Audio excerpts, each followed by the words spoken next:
सबसे पहले लोचन रिम्पोछे जी द्वारा परम पावन दलाई लामा जी की प्रथम प्रतिबद्धता मानवीय मूल्यों को बढ़ावा देने विषय पर संबोधित करेंगे। आप तिब्बत के महान अनुवादक अध्यापक रिंचेन संगपो के अवतार तथा बौद्ध दर्शन के विद्वान हैं। उनका जन्म हिमाचल प्रदेश के किन्नौर में हुआ था। सर्वप्रथम मैं ये वीडियो सुनने और देखने वाले सभी व्यक्तियों को हृदय से नमन करता हूँ।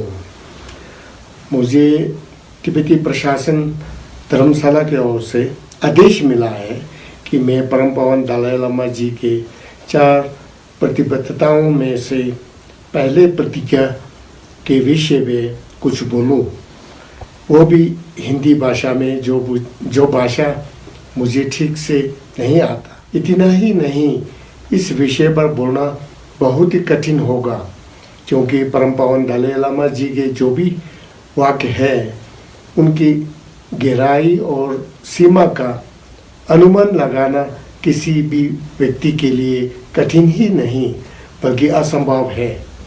किंतु मैं खुद को बहुत सौभाग्यशाली समझता हूँ, क्योंकि परम पावन दलाई लामा जी के वाणी के प्रति चिंतन करना तथा कुछ कहने का अवसर प्राप्त होना साधारण बात नहीं है। इसके अतिरिक्त मुझे ये सौभाग्य भी मिला है कि छोटे आयु में जब मैं धर्मशाला में अध्ययन कर रहा था, तब से परम पावन दलाई लामा जी को सुनने का अधिक अवसर मुझे प्राप्त हुआ है। मैं तब से लेकर आज तक उनसे यही सुनते आया हूँ कि हम सबको अच्छा इंसान बनना चाहिए और हमें अच्छे भावनाओं के साथ जीना चाहिए ताकि हम सुखी रह पाए। मैं समझता हूँ कि परम पावन जी के चारों प्रतिबद्धताएं अहिंसा और एक अच्छा इंसान बनने से संबंधित है, जो कि सारे सुखों का आधार है। इस 21वीं शताब्दी में परम पावन जी का पहला प्रतिज्ञा ये है, मानवता के महत्व को बढ़ावा देना, और ये अधिक आवश्यक हो गया है। 20वीं शताब्दी में विश्व में बहुत जंग हुए और लाखों लोग मारे गए। खतरनाक बमों का उपयोग भी हुआ, पर नतीजा क्या मिला वो हम सब जानते हैं। युद्ध में किसी को भी जीत नहीं मिलती और युद्ध किसी कठिनाई का हल भी नहीं होता है। ये भी सबको पता चल चुका है। परम पावन दलाई लामा जी ने ये कहा है कि 21वीं शताब्दी को शांति का शताब्दी घोषित कर देना चाहिए। इस संसार में बहुत से जीव जंतु हैं, परंतु मानव के बराबर कोई जीव नहीं है। अगर मनुष्य चाहे तो सभी सुखों को प्राप्त कर सकता है, किंतु हम इस दिशा के ओर जाने से बचते रहते हैं। परम पावन जी ने बार बार ये कहा है कि जितने मनुष्य इस दुनिया में जीवित है, चाहे या ना चाहे, हम सभी को इस जगत में ही रहना है और साथ ही रहना है। हम सब सुखी रहना चाहते हैं और दुखी नहीं होना चाहते हैं। अगर ऐसा ही है तो हम आपस में क्यों लड़े। उन्होंने ये भी कहा है कि जब हम इस दुनिया में जन्म लेते हैं, उस समय हमारे भीतर कोई भेदभाव नहीं होता है। हमें कोई रंग का अंतर नहीं दिखता और न ही धर्म या जात पात या गरीबी अमीरी में कोई अंतर दिखता है। यही हमारा वास्तविक स्वभाव है।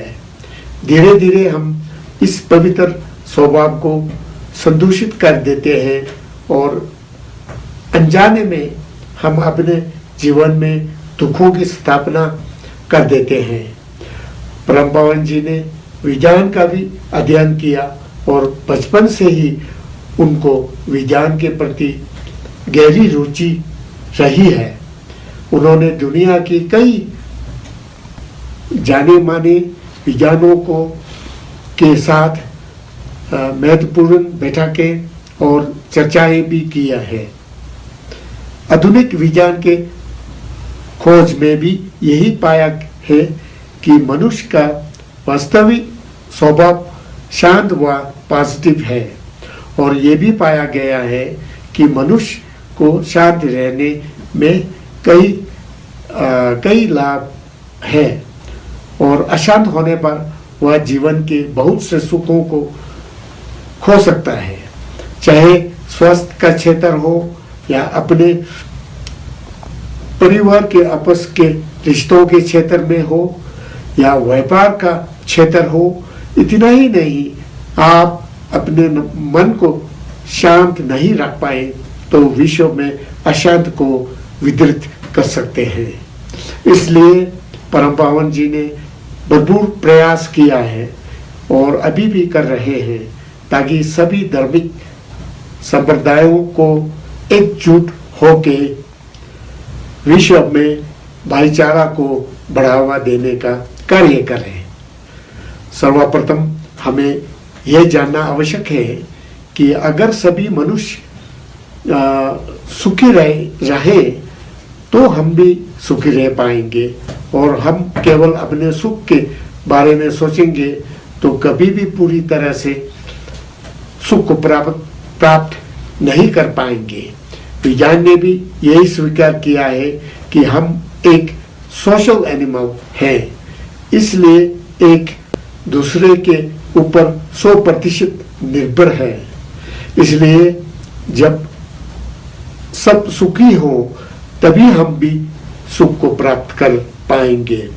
हमें एक दूसरे के आदर करना चाहिए, सीखना चाहिए, तभी हम शांति को बढ़ावा दे सकेंगे।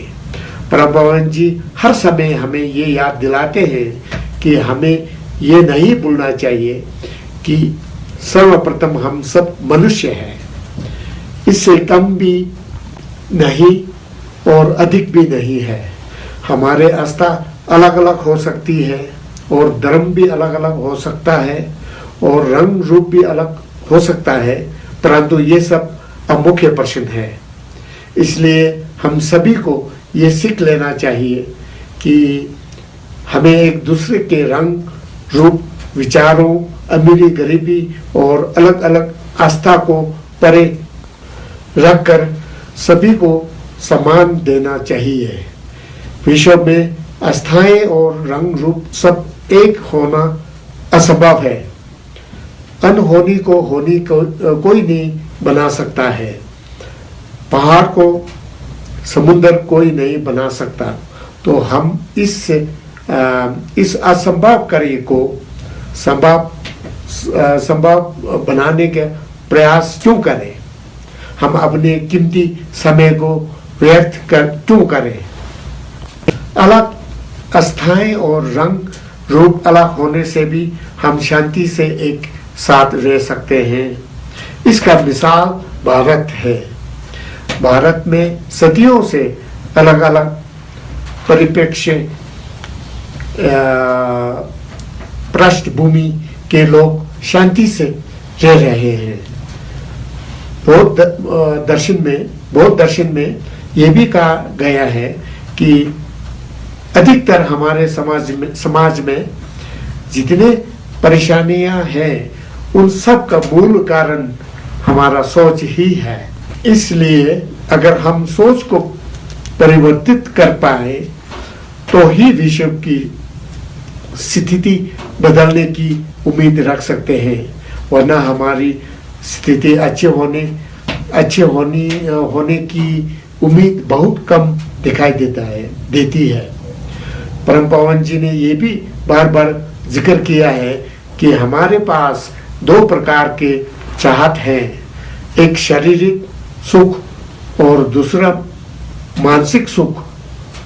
शारीरिक सुख के लिए हमने बहुत कुछ प्राप्त कर लिया है, परंतु मानसिक सुख प्राप्त करने के लिए अभी भी बहुत पीछे रह गए हैं। उसके दो कारण हो सकते हैं। पहला, इस क्षेत्र में अज्ञान होना और दूसरा मानसिक सुख के प्राप्ति के उपाय की उपलब्धता की कमी होना। विश्व में विज्ञान की प्रगति बहुत आगे है, परंतु चित्त की जानकारी की उपलब्धता को आगे नहीं कर पाए और इसके कारण अभी तक मानसिक सुख को प्राप्त करने के उपाय बहुत कम हैं। चित्त और मन के बारे में विस्तार से शिक्षा पूर्व देशों में ही उपलब्ध है, खास करके भारत की संस्कृति के अंतर्गत। वर्तमान स्थिति के अनुसार सोचा जाए तो ये शिक्षा पाने के लिए बौद्ध दर्शन से अधिक विस्तार ज्ञान कहीं भी नहीं है। इसलिए परम पावन जी ने कहा है कि ये शिक्षा संसार के लिए एक वरदान साबित हो सकता है और इसका अध्ययन एकेडमिक रूप से ले लेना चाहिए। ये ज्ञान लेने व इसके लाभ पाने के लिए किसी को बौद्ध बनने की आवश्यकता नहीं है। ये एक जानकारी, ज्ञान, इंफॉर्मेशन या नॉलेज है। इससे हमें मन की शांति प्राप्त करने का उपाय और ज्ञान मिलेगा। इसलिए परम पावन जी का ये भी मानना है कि हमारे लिए प्राचीन काल के नालंदा विश्वविद्यालय के महापंडितों के पुस्तकों का अध्ययन करना बहुत आवश्यक है। बौद्ध दर्शन में ये कहा है कि अधिकतर हमारे समझ में जितनी परेशानियां हैं उन सब का साधन हमारे सोच से ही है। इसलिए सोच को परिवर्तन कर पाए तो ही विश्व की स्थिति बदलने का उम्मीद रख सकते हैं, अथवा हमारे स्थिति अच्छा होने का उम्मीद बहुत कम दिखाई देते हैं। इसलिए अगर हम विश्व में अच्छे भविष्य की कल्पना करते हैं तो हमें हमारे स्वार्थी मानसिकता को अवश्य बदलना होगा और इस दिशा में जाने के लिए शिक्षा के स्थानों में शील की शिक्षा को सबसे प्रथम स्थान पे रखना चाहिए। मुझे परम पावन जी के इन शिक्षाओं से ये अनुभव हुआ है कि विश्व में वर्तमान परिस्थितियों के अनुसार ज्यादातर लोग शर्म धर्म सब भूल गए हैं और यही अशांति का कारण है। प्राचीन काल में लोग झूठ बोलने से शर्माते थे और वर्तमान में सच बोलने से शर्माते हैं। इस प्रकार चोरी करना, हिंसा करना सभी स्थितियों की यही दशा है और यही हमारे सारे दुखों का मूल है। परंतु आजकल के लोग इसे नहीं पहचानते हैं और ना चाहते हुए भी दुख के और छलांग लगा देते हैं। विश्व में कोई नहीं कहते हैं कि झूठ बोलना अच्छा है और चोरी करना अच्छा कार्य है, किंतु सब उल्टा ही करते हैं। इस क्षेत्र में परिवर्तन लाने का एक ही उपाय है और वो है शील का पालन करना। शील का पालन करने से अशांति की समाप्त हो जाएंगी और चारों ओर शांति आराम हो जाएंगी। परम पावन जी ने अपना पूर्ण जीवन जगत की शांति और इंसानियत के प्रति समर्पित कर दिया है और विश्व ने इस बात को मान्यता देते हुए उन्हें नोबेल शांति पुरस्कार से सम्मानित किया है। आज इस अवसर का लाभ उठाते हुए इस माध्यम से मैं स्वयं एक भारत का नागरिक होने और हिमालय क्षेत्र में एक छोटा सा नामी व्यक्ति होने के नाते अपने भारत सरकार से यह अनुरोध करना चाहता हूँ कि वे हमारे सरकार की ओर से भारत के सबसे ऊंचे पुरस्कार भारत रत्न परम पावन जी को भेंट करके उन्हें सम्मानित करें। यह केवल मेरा ही सुझाव नहीं है, भारत के सारे हिमालयी क्षेत्र में इस अभियाचना की आवाज बुलंदी से गूंजती रही है। अंत में मैं प्रार्थना करता हूँ कि परम पावन जी की दीर्घ आयु हो और इस प्रकार से विश्व में सभी प्राणियों का मार्गदर्शन करते रहे। सर्व मंगलम।